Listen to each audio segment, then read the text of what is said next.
Hi everyone, welcome back to my channel, and today in this video we are going to discussing about some features and limitation of traditional approach। कल की video में हमने देखा था कि comparative politics का evolution कैसे हुआ।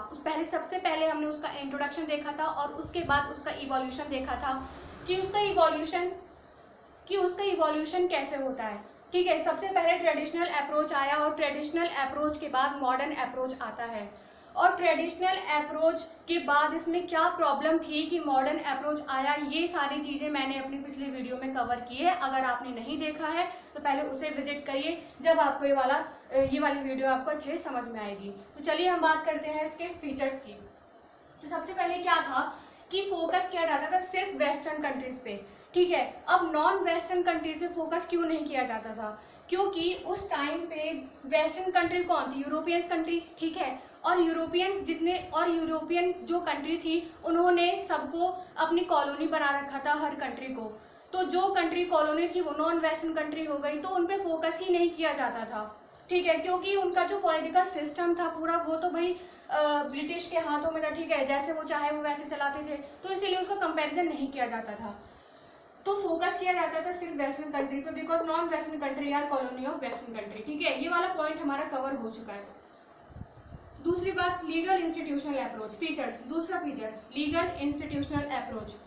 अब legal institutional approach like legislative, executive and judiciary. ठीक है, और इसमें कुछ स्कूल वगैरह भी आ गए, स्कूल कॉलेजेस। तो ठीक है, इस पे फोकस किया जाता था।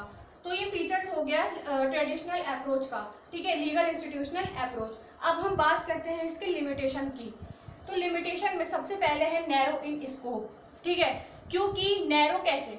अब आप देखिए, नैरो इसलिए क्योंकि सिर्फ फोकस किया जाता था वेस्टर्न कंट्रीज पे, नॉन वेस्टर्न कंट्रीज के पॉलिटिकल सिस्टम का, पॉलिटिक्स का कंपैरिजन नहीं किया जाता था, इसीलिए इसका स्कोप जो है वो काफी नैरो है। ठीक है, सेकंड है एथनोसेंट्रिक।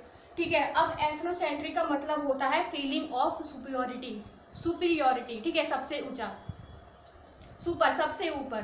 ठीक है, इसीलिए तो सबसे ऊपर से क्या मतलब है? सबसे ऊंचा, सबसे सुपर वाली फीलिंग कौन सी फीलिंग? क्या मतलब कि ये वेस्टर्न कंट्री, भाई हम सबसे ऊपर है, हमसे तो सब नीचे हैं, सब कॉलोनी है हमारी, हम सबसे ऊपर, फीलिंग ऑफ सुपर। ठीक है, तो ये हो गया ये एथनोसेंट्रिक। ये लिमिटेशंस है गाइस किसकी? ट्रेडिशनल अप्रोच की हम देख रहे हैं। ठीक है, उसके बाद स्टैटिक इन नेचर। अब ट्रेडिशनल अप्रोच जो है वो स्टैटिक इन नेचर कैसे? क्योंकि सिर्फ कॉन्स्टिट्यूशन पे फोकस किया जाता था। कॉन्स्टिट्यूशन जो स्टैटिक कॉन्स्टिट्यूशन का टेक्सचुअल टाइप, ठीक है, तो सिर्फ उस पर फोकस किया जाता था और निग्लेक्ट किया जाता था पॉलिटिकल प्रोसेस को।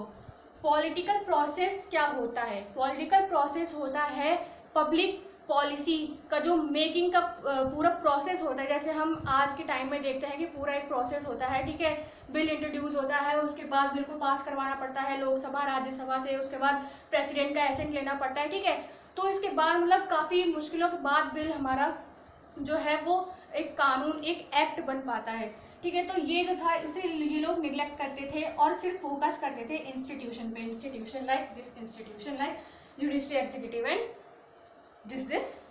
ओके, फोर्थ पॉइंट है traditional comparative politics is actually the study of comparative government. अब ट्रेडिशनल कंपैरेटिव पॉलिटिक्स जो है वो सिर्फ कंपैरेटिव गवर्नमेंट पे फोकस करता था रेदर देन कंपैरेटिव पॉलिटिक्स।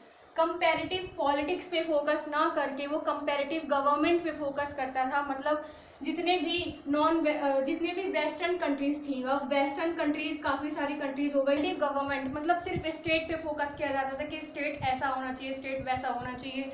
ठीक है, और ये लोग मतलब कंपैरेटिव पॉलिटिक्स पे लोग फोकस ही नहीं करते थे कि मतलब जो उसका प्रोसेस होगा, ठीक है, वो कैसा होगा, मतलब क्या होना चाहिए, इस पर वो लोग फोकस ही नहीं करते थे। ट्रेडिशनल अप्रोच वाले traditionalist. It was non comparative. Non comparative का मतलब जितनी भी यूरोपियन कंट्री थी, ठीक है, उनका कल्चर वगैरह, उनका ट्रेडिशन सब कुछ सेम था, तो उसमें इतना डिफरेंस ही नहीं था कि आप लोग मतलब कंपैरिजन करोगे। अब नॉन कंपैरिजन, ठीक है, मतलब नॉन वेस्टर्न कंट्रीज का कंपैरिजन ही नहीं होता था, तो इसीलिए it was non comparative. Sixth है it was more descriptive and less analytical. Descriptive का मतलब होता है जैसे जो चीज़ है उसको वैसे ही दिखाना या बताना, और लेस एनालिटिकल मतलब लेस उसका विश्लेषण कम होता था कि अगर कोई चीज़ है तो उसका इम्पैक्ट कैसा होगा, और उसका इम्पैक्ट होगा या फिर मतलब क्या प्रभाव पड़ेगा, अच्छे प्रभाव क्या होंगे, बुरे प्रभाव क्या होंगे।